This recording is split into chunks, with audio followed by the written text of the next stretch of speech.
বন্ধুরা, কেমন আছো সবাই? আমরা তো বেশ ভালো আছি, কারণ বাড়ি ফিরছি। আজকের 2 দিন আগেই ডাক্তার দেখানো হয়ে গেছে, কিন্তু টিকিট পাচ্ছিলাম না তৎকালে। আজকের টিকিট, আজকে সোমবার, আর টিকিট পাওয়া গেছে হচ্ছে তিরুপতি থেকে সাঁতরাগাছি পর্যন্ত, মানে কাটপাড়ি থেকে আমরা ট্রেনের টিকিট পাইনি। আর দেখো ব্যাগ ফ্যাগ সব গোছগাছ হয়ে গেছে, চলো এবার বেরিয়ে যাই। আর এখান থেকে এখন যাব আমরা কাটপাটি। আর একদম দুপুরবেলা হচ্ছে, সন্ধে 7:50-এর ট্রেন আমাদের তিরুপতি থেকে। এখন হচ্ছে 2:15 বাজে, আমরা বেরিয়ে হোটেল ছেড়ে দিয়েছি। এখান থেকে হচ্ছে এখন দুপুরবেলা বলে একটাও অটো নেই, এই মোড়টাই সবসময় অটো থাকে। চলো, এখানে একটা মায়ের মন্দির আছে আর ভোলে বাবা আছে সাথে, মানে খুব জাগ্রত এই মন্দিরটা। মানে আমরা এলে যতবারই আসি পুজো দিই মেন নামে। আর হচ্ছে একটা করে না এখানে দাগা বেঁধে দেয়, মানে লাল যে আমরা ডোর বলি, খুব ভালো।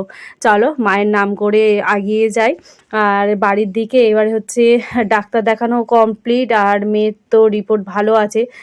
মানে যাই হোক, একটু চিন্তা মুক্তি আবার 1 বছরের জন্যে। চলো ব্যাগ ট্যাগ সব, গাড়ি পেয়ে গেছি একটা। কাটপাটি থেকে একটা মানে এক্সপ্রেস ধরবো, কিন্তু আমাদের টিকিট নেই। আমরা জেনারেলে টিকিট কেটে তিরুপতি পর্যন্ত যাব। আর তিরুপতি থেকে সন্ধ্যে 7:50-এর ট্রেন।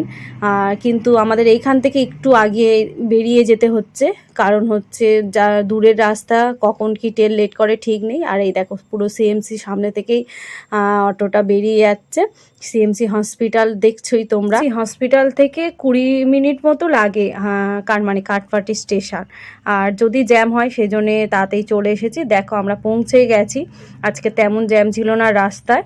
আর কাটপাটি থেকে আমরা যতবারই মানে সিএমসি ডাক্তার দেখিয়ে যতবারই বাড়ি ফিরি, চেন্নাই থেকেই ফিরি। মানে কাটপাটি থেকে একবারই পেয়েছিলাম আমরা, এটা নিয়ে 5বার ডাক্তার দেখাতে এলাম।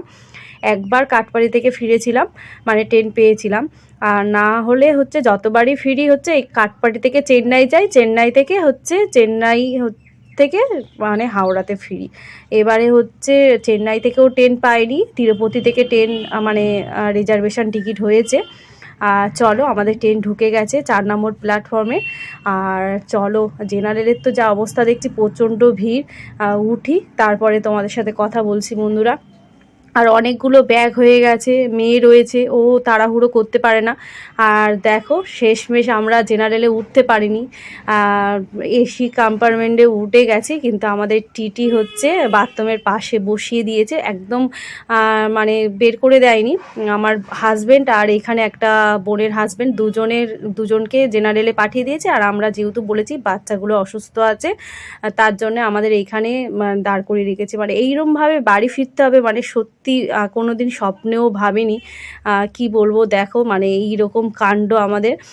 যাই হোক, মানে এখানে কষ্ট হচ্ছে, কিন্তু মানে যেতে পারছি, এটাই আর কি বলবো। আর কথা বলতে বলতে চলে এলাম তিরুপতি স্টেশন। তিরুপতি স্টেশন হচ্ছে কাটপাটি থেকে ওই 1.25 ঘন্টা মতো লাগে, 1 ঘন্টা 45 মিনিট। আর জেনারেলের অবস্থাটা দেখতে পাচ্ছ। আর আমরা এসি থেকে নামলাম এইখানে। আর এইখানে এসে চলো এবার বসি। তারপরে হচ্ছে ট্রেন। 8 ঘন্টা বসার পর বন্ধুরা এখানে ঘোষণা হলো যে 7:50-এর ট্রেন সকাল 6টাতে ছাড়বে এই স্টেশন থেকে। মানে ট্রেন লেট, 10 ঘন্টা লেট, মানে বুঝতে পারছো কি অবস্থা। আর কি করব, বাচ্চা রয়েছে সঙ্গে, আমাদের মেয়েও তো ওর শারীরিক সমস্যার জন্যে। আর এখানে একটা ফ্যামিলির সঙ্গে আমাদের আলাপ হয়েছিল ট্রেন থেকে, ওরও ছোট্ট বাচ্চা 3 বছরের, বললো দাদাভাই চলো বাইরে গিয়ে একটা রুম নিই। আর তিরুপতি স্টেশনের বাইরে প্রচুর রুম আছে, মানে হোটেল রয়েছে, হোটেলের সুব্যবস্থা আছে। সেখানে এসে আমরা একটা রুম নিয়েছিলাম 800 টাকা, হাফ হাফ দুজনে মিলে দিয়ে। 5টার সময় হচ্ছে রুম ছেড়ে, দেখো 5:30 বাজে, একদম তিরুপতি স্টেশনে আমরা বসে আছি। 6টায় ট্রেন দেবে বলেছিল, সেই জন্যে 5:30টার আগেই চলে এসেছি। কিন্তু হচ্ছে এখন শুনছি যে না, 6টায় না, ওটা 7টায় দেবে, তাই বসেই আছি। মানে এরকম হেনস্থা হতে হবে, বাড়ি থেকে আসার সময় ওই রকম পুরো 8 ঘন্টা 10 ঘন্টা লেট হচ্ছে হাওড়া স্টেশনে। তাও হাওড়া স্টেশন আমাদের আর মানে তবু একটু পরিচিত, যেহেতু বাড়ির কাছাকাছি, হাওড়া থেকে আমরা সবসময় যাওয়া আসা করি টুকটাক, মানে আসার হলে। তাও বসে থাকা ছিল, অনেক অনেক মানে অনেক বড় এরিয়া ছিল, বসেছিলাম। দেখো কথা বলতে বলতে ট্রেন দিয়ে দিয়েছে, এবং ট্রেনের মধ্যে উঠেই হচ্ছে আমরা ঘর থেকে খাবার করে নিয়ে এসেছিলাম, একটু পান্তা ভাত, কালকের তো রাত্রে যা এনেছিলাম হোটেলে খেয়ে নিলাম, তোমরা দেখলে। পরোটা আলু তারপরে ডিম আলু কষা আর পান্তা করে নিয়ে এসেছিলাম, সেটা খেয়ে নিলাম। নিয়ে এবার হচ্ছে একটু ঘুম দিচ্ছে, মেয়ে এখানে ঘুমাচ্ছে আর বর একটু খাওয়া দাওয়া করছে। দুপুরবেলা আমরা ট্রেনের মধ্যে ভাত ফাত খাই না, মানে ট্রেনের খাবার ওই প্যান্টিকারের খাবার কিনে সত্যি মানে খাওয়া যায়। বাবা এতক্ষণ পর কি অবস্থা আমাদের, দুজনে নেমেছি একটু, আঙুর দেখো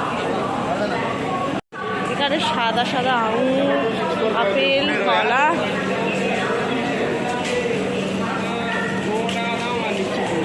কি কিছু কিনবে নাকি? এই দেখে এই পাউরুটিগুলো ভালো লাগে। এ ঘন্টু ঘন্টু কি রে, মেয়ে ওদিকে তাকিয়ে বসে আছে, ও খুব ভয় পায় আমরা নামলেই। দেখ আমার অনেকটা পথ আগিয়ে এসেছি বন্ধুরা। এবার হচ্ছে বিকেলবেলা একটু হচ্ছে চানা বানিয়েছি, বসেই ছোলা ভিজিয়ে নিয়ে এসেছিলাম হোটেল থেকে বোতল ভর্তি করে। জানি হচ্ছে একটু চানা তারপরে মুড়ি দিয়ে মাখিয়ে এগুলো খেতে হবে। ট্রেনের কোনো ভাত ফাত আমরা কিনে খাই না, সেই জন্য একটু অসুবিধা হয়, বলো কেন।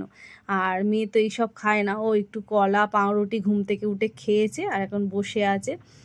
আর সব বাড়ি থেকে আসার সময়ও যেরকম অবস্থা ট্রেনে, আর ফেরার সময়ও সেরকম অবস্থা। কদিন মানে সবার শরীর একদম অবস্থা খারাপ হয়ে গেছে, মানে ডাক্তারখানা টাইমে টাইমে খাওয়া হচ্ছিল না। বাড়ি থেকে আসাতে ওরকম কত লেট করে হচ্ছে এসেছি, আর সেই লেট করে এই দেখো সন্ধে হতে যাচ্ছে। আর একটু চা নিয়ে সবাই চা বিস্কিট খেলাম। আর তারপরে এখন বিশাখাপত্তনমে আমরা চলে এসেছি ট্রেন। আর আমাদের হচ্ছে পাশেই কম্পার্টমেন্টে একটা লোক হচ্ছে স্ট্রোক হয়ে গেছে, তিনি মারাও গেছে। মানে সত্যি মানে এইরকম একটা প্যাথেটিক ঘটনা, মানে আমরা এই ট্রেনেই আছি, একদম সামনের ওই সব লোক দেখো জানলা থেকে দেখছে উঁকি দিয়ে। একদম পাশেই আমাদের হচ্ছে কম্পার্টমেন্টের পাশে একদম শুরুতেই হচ্ছে একটা লোক, কম বয়সী 45 থেকে 50 বছর বয়স হবে। চলো আজকের রাতটা আবার আমাদের ট্রেনে কাটাতে হবে, আবার একটা সকালে তোমাদের সাথে খড়গপুরে যাদের সুবিধা হয়। খড়গপুর স্টেশন চলে এলাম আবার, আর একটা সকাল, মানে একটা সকালে আমরা ভেলোর থেকে বাড়ি থেকে মানে ভেলোর হোটেল ছাড়লাম, একটা সকাল হচ্ছে তিরুপতির থেকে উঠলাম ট্রেনে, আবার একটা সকাল দেখি না আবার একটা সকাল হচ্ছে এটা খড়গপুর এসে পৌঁছেছি, আর ঘন্টা দুয়েকের মধ্যে পৌঁছে যাব। ডিম সিদ্ধ কিছু খাবে নাকি?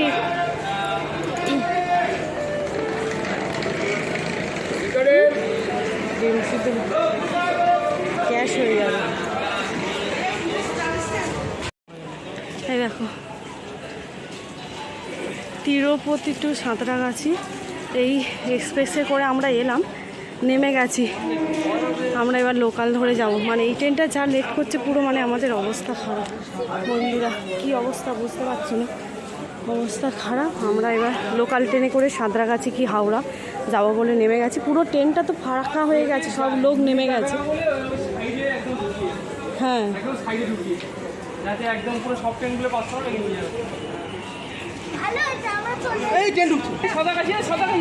বদ্দি চলে এসো।